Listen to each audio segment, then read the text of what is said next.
அப்போ நம்ம ஏசியார் வானத்திலும் பூமியிலும் சகல அதிகாரம் படைத்தவர். அப்போ ஹோலி ஸ்பிரிட் யார்? ஆகாய 2 இதெல்லாம் தீர்க்க தரிசனம்.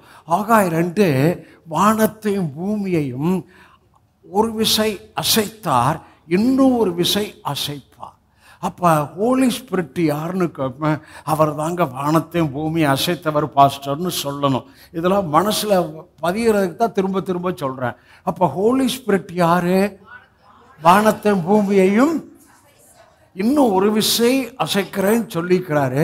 இப்போ எந்த நேரத்துக்குள்ள எண்ட் டைம் சர்ச்சு வந்திருக்குன்னா உலகம் முழுவதும் அந்த ஹோலி ஸ்பிரிட் அந்த செயல்பாட்டுக்குள்ள வானம் பூமி எல்லாம் அசைக்கிற செயல்பாடு ஹோலி ஸ்பிரிட்.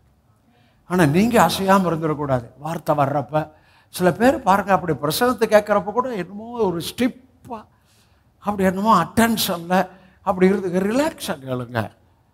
நல்லா ஓப்பனாக ஸ்பிரிட்டை வச்சு ஓப்பன் மைண்டில் எப்படி பிரசங்கம் கேட்கணும்னு சொல்லிக்கிறேன், அப்படி கேளுங்க.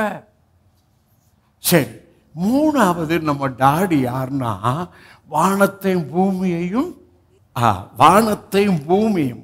எனக்கு காணக்கூடாதபடி ஒன்றும் மறைவில்லை, வானத்தையும் பூமியும் நான் நிரப்புகிறவர். அப்போ டாடி கண்களுக்கு மறைவு ஒன்றுமே, டாடி கண்களுக்கு மறைவு ஒன்றும் இல்லை.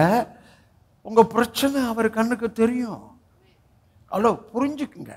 உங்கள் பிரச்சனை, உங்கள் தேவை, நீங்கள் எப்போ எந்த சூழ்நிலையில் என்ன கடந்து போகிறீங்க, உங்கள் பெருமூச்சு, உங்கள் காத்திருப்பு, அதெல்லாம் அவருக்கு தெரியும். அவர் யார்? வானத்தையும் பூமியையும் நிரப்புகிறவர். இனிமே உங்களுக்கு எனக்கும் ஒரு பெரிய நிரப்புதலை நான் பேசுகிறேன். நிரப்புதல்னாவே குறையில்லைன்னு அர்த்தம். நிரப்புதல்னாவே ஒரு பெரிய ஆசீர்வாதம் என்று அர்த்தம்.